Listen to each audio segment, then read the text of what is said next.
اعوذ باللہ من الشیطان الرجیم بسم اللہ الرحمن الرحیم۔ سورہ زمر کی 68 نمبر آیت کے متعلق ہماری گفتگو جاری ہے۔ اللہ تعالی کا یہ فرمان کہ سور میں پھونک مار دی جائے گی تو جو کوئی آسمانوں میں ہوگا اور جو کوئی زمین میں ہوگا وہ سب کے سب گر پڑیں گے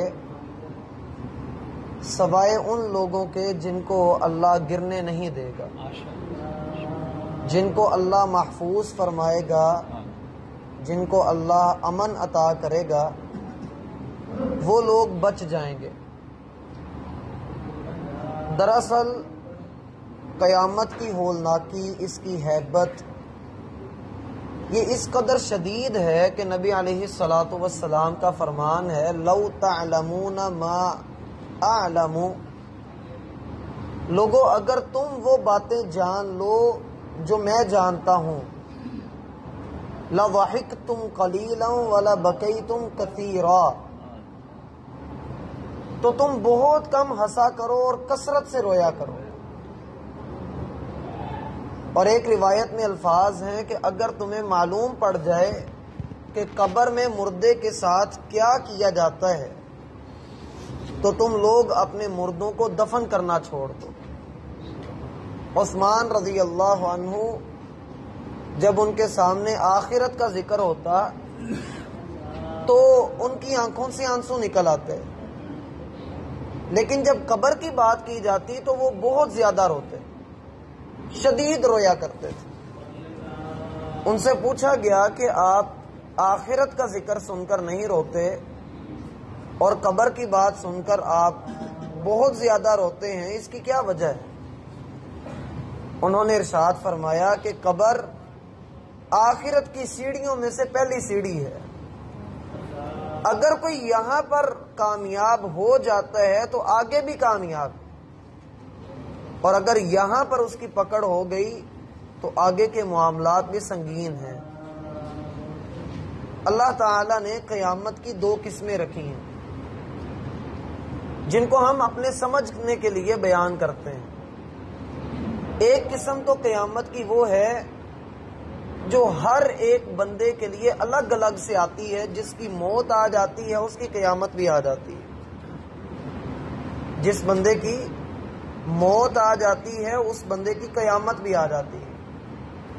اور دوسری قیامت ہے جو عالمگیر قیامت کبریٰ، بہت بڑی قیامت ہے جو سب پر آئے گی، خواہ وہ زندہ ہیں خواہ وہ مردہ ہیں۔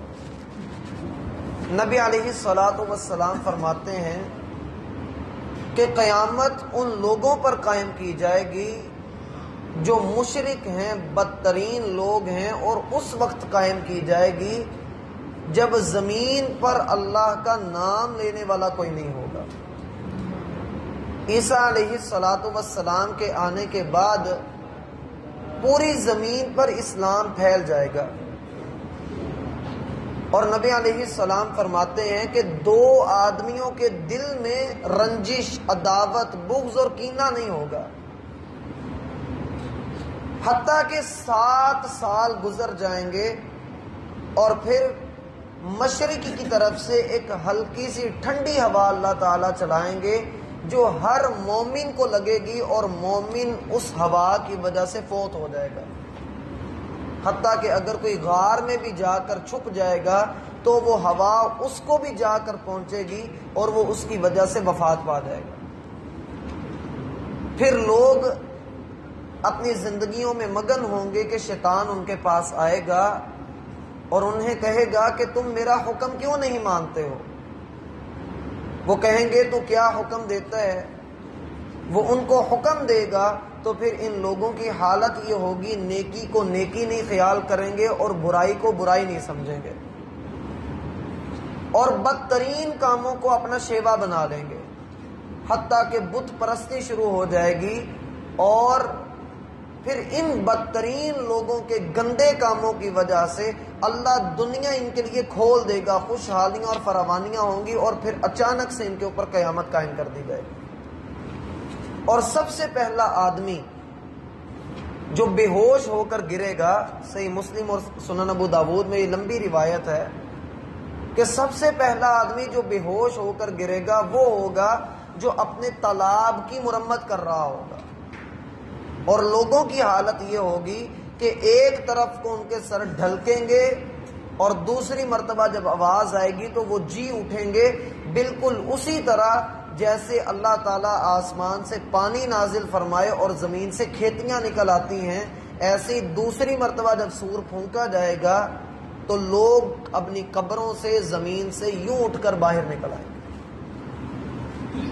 ہم نے کل آخر پر ایک بات آپ کے سامنے رکھی تھی کہ اللہ تعالیٰ فرماتے ہیں کہ ایک سور پھونکا جائے گا تو زمین و آسمان میں جو کوئی ہوگا وہ سارے گر پڑیں گے سوائے اس کے جسے اللہ چاہے۔ پھر دوسری بار سور پھونکا جائے گا، ثم نفخ فیہ اخری، پھر دوسرا سور پھونکا جائے گا تو سارے لوگ یکا یک اچانک سے کھڑے ہو جائیں گے۔ اہل علم نے اس بات میں اختلاف کیا کہ سور کتنے ہیں، کتنی بار سور میں پھونکا جائے گا، اور یہ ذہن میں رہے کہ ہر ایک دو تعداد، کم از کم تعداد دو بیان کی گئی کہ دو تعداد ہے، جیسا کہ اس آیت سے معلوم پڑ رہا ہے۔ اس کے بعد 3 کا قول ملتا ہے اور پھر چوتھا قول ملتا ہے، 4 مرتبہ سور پھونکا جائے گا۔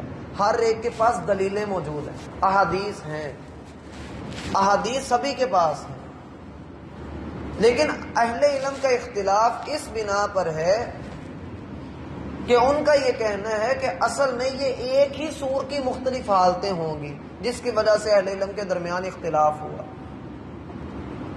اب یہ پہلے اس کو سمجھیے، اللہ تعالیٰ فرماتے ہیں جب دوسری بار سور پھونکا جائے گا تو لوگ اچانک سے کھڑے ہو جائیں گے۔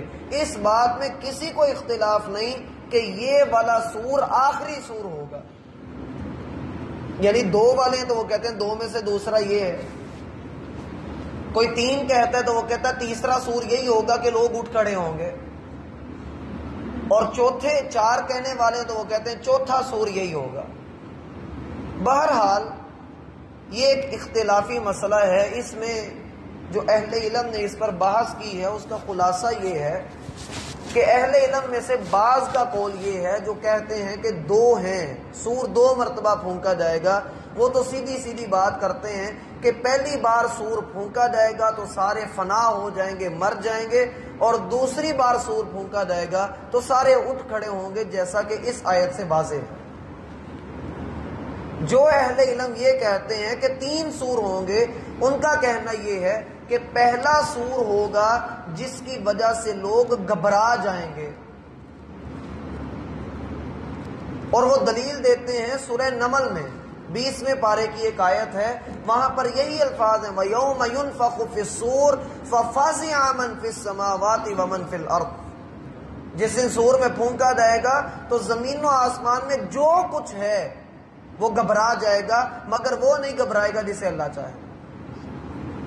تو ان اہل علم نے اس کو ذکر کیا کہ یہ پہلا سور ہے جس میں لوگ گھبرا جائیں گے، پھر دوسرا سور وہ پھونکا جائے گا جس میں لوگ گر پڑیں گے، اور تیسرا سور ہوگا جس میں لوگ اٹھ کھڑے ہوں گے۔ جو اہل علم یہ کہتے ہیں کہ 4 سور ہوں گے، ان کا یہ کہنا ہے کہ پہلا سور پھونکا جائے گا تو سارے لوگ ختم ہو جائیں گے، دوسرا سور پھونکا جائے گا تو سارے لوگ زندہ ہو جائیں گے، تیسرا سور پھونکا جائے گا تو سارے لوگ گھبرا جائیں گے۔ یہ وہ وقت ہوگا جب مائیں اپنے حمل گرا دیں گی اور دودھ پیتے بچوں کو بھول جائیں گی، اور چوتھا سور وہ ہوگا جب سارے لوگ رب کے سامنے کھڑے کر دیے جائیں گے۔ بہرحال اہل علم کا جو اختلاف اس حوالے سے رہا ہے اس میں قطعاً یہ اختلاف نہیں ہے کہ انہوں نے اپنی طرف سے کوئی اضافہ کیا۔ اب جو اہل علم یہ کہتے ہیں کہ جی سور 2 ہی ہیں، وہ جواب یہ دیتے ہیں قرآن کی اس آیت کا کہ جس میں گھبراہٹ کا ذکر ہے۔ وہ کہتے ہیں کہ اصل میں گھبراہٹ ابتدا سے ہوگی، پھر گھبراہٹ اتنی زیادہ ہو جائے گی کہ بندے مر جائیں گے۔ وہ یہ جواب دیتے ہیں 3 سوروں والی بات کا۔ بہرحال یہ ایک لمبی گفتگو ہے، اس بات پر تو ہم سبھی کا ایمان ہے کہ سور پھونکا جائے گا، سارے لوگ مریں گے اور پھر دوبارہ سے زندہ کیے جائیں گے۔ اور عام طور پر عوام الناس میں دو سور جو ہے علم میں ہوتے ہیں، عوام کو یہی پتہ ہے کہ دو سور پھونکے جائیں گے، پہلے سور پہ لوگ مر جائیں گے اور دوسرے پہ سارے زندہ کر دیے جائیں گے۔ آپ اس میں یہ اضافہ لازماً کر لیں کہ مر سارے ہی جائیں گے، لیکن وہ نہیں جس کو اللہ چاہے گا۔ اللہ تعالیٰ جس کو چاہے گا بچا لے گا۔ سیدنا ابو ہریرہ رضی اللہ عنہ نے ایک روایت بیان کی، وہ فرماتے ہیں کہ نبی علیہ الصلوۃ والسلام نے فرمایا کہ دو سوروں کے درمیان 40 کا وقفہ ہوگا۔ لوگوں نے کہا کیا 40 دن کا وقفہ ہوگا؟ کہنے لگے میں نہیں جانتا۔ کہا 40 ماہ کا وقفہ ہوگا؟ کہا میں نہیں جانتا۔ کہا 40 سال کا وقفہ ہوگا؟ کہا میں نہیں جانتا۔ اللہ ہی بہتر جانتا ہے کہ دونوں سوروں کے درمیان کتنا وقفہ ہوگا، اور بعض روایات میں یہ بھی آتا ہے کہ 40 سال کا وقفہ ہوگا۔ بہرحال اس کی تعداد کو اللہ ہی بہتر جانتا ہے، اس مدت کو اللہ ہی بہتر جانتا ہے۔ یہ تو تھی وہ باتیں جو اس آیت پر اہل علم نے گفتگو کرتے ہوئے عام طور پر کی ہے، لیکن اس آیت کا جو حقیقی سبق ہے وہ کیا ہے؟ فرمایا ثم نفخ فیہ اخری فاذا هم قیام ینظرون، جب دوسری بار سور میں پھونک ماری جائے گی تو پھر سارے لوگ اچانک سے اٹھ کھڑے ہوں گے اور دیکھ رہے ہوں گے، پھر منتظر ہوں گے کس بات کے؟ پھر وہ چلائے جائیں گے احشروا الذین ظلموا وازواجهم وما كانوا يعبدون من دون اللہ فاہدوہم الی صراط الجحیم۔ اللہ تعالیٰ اس دن ظالموں کو، ان کی بیویوں کو اور ہر اس شے کو اکٹھا ایک جگہ پر کر دیں گے جس کی یہ پرستش کیا کرتے تھے۔ پھر ہندو، عیسائی، مجرم لوگ، ان کی مختلف کیٹیگریز بنا کر اللہ گروہ در گروہ ان کو جہنم کے اندر ڈالے گا۔ پھر وہ منتظر ہوں گے، فَإِذَا کا معنی ہوتا ہے اچانک سے، جب اچانک وہ لوگ قیام ینظرون اچانک سے کھڑے ہوں گے اور دیکھ رہے ہوں گے۔ کیا دیکھ رہے ہوں گے؟ وہ اس بات کو دیکھ رہے ہوں گے کہ ہمارے ساتھ ہوا کیا ہے، ہم ابھی کس کیفیت میں تھے اور اچانک سے ہمارے اوپر کیسی ہولناکی اور کیسی مصیبت آن پڑی کہ ہمیں کچھ پتہ ہی نہیں لگا، اور ہم روز قیامت انصاف کے میدان میں، انصاف کے دن انصاف والے رب کے سامنے کھڑے ہو گئے۔ اور اب یہاں پر کیفیت حالت وہ ہے کہ جس میں انبیاء بھی کہہ رہے ہیں نفسی نفسی نفسی، ہائے میری جان، میں اپنا بچاؤ کروں۔ ان ربی قد غضب اليوم غضبا شدیدا، آج میرا رب بڑے شدید غصے میں ہے۔ اور یاد رکھیں میرا بھائی، اللہ تعالیٰ کسی سے ڈرتا نہیں ہے۔ اللہ قرآن میں کہتا ہے وَلَا يَخَافُ عُقْبَاهَا، اللہ تعالیٰ کو اس بات کی کوئی پرواہ نہیں ہوتی کہ جب وہ کسی کو اس کے برے انجام تک پہنچا رہا ہو تو اللہ ڈر بھی رہا ہو کہ میرے ساتھ کیا بنے گا، نعوذ باللہ۔ اللہ کو اس بات کی کوئی پرواہ نہیں۔ وہ وحدہ لا شریک، اپنی طاقتوں کے ساتھ ایک اکیلا ہے۔ اور احادیث میں آتا ہے کہ اگر وہ ساری انسانیت کو، ساری مخلوقات کو جہنم میں پھینک دے تو اس کو پرواہ نہیں، وہ سبھی کو جنت میں داخل کر دے تب بھی اس کو پرواہ نہیں ہے۔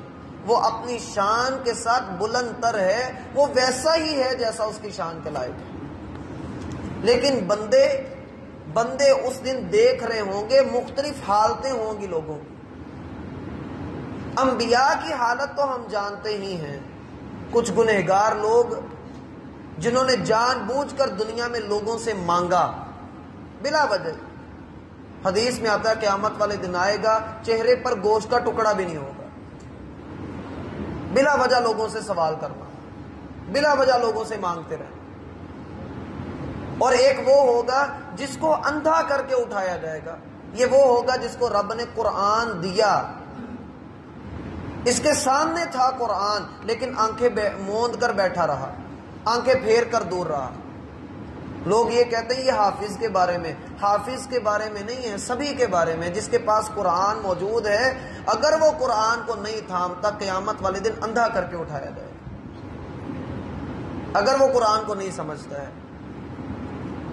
ایک وہ ہوگا جس کے نبی علیہ الصلوۃ والسلام نے فرمایا کہ میں قیامت والے دن کوئی مجھے اس حالت میں آ کر نہ ملے کہ اس کی بکری اس کے کندھوں پہ بیٹھی ہے، کسی کی گائے کندھوں پہ بیٹھی ہے، اور کسی کے زیور نے اس کو جفا مارا ہوا ہے، کوئی مجھے اس حال میں آ کر نہ ملے کہ دنیا میں اپنے مال کی زکوٰۃ نہیں دیتا تھا، میرے ساتھ اس حالت میں ملاقات نہ کرے۔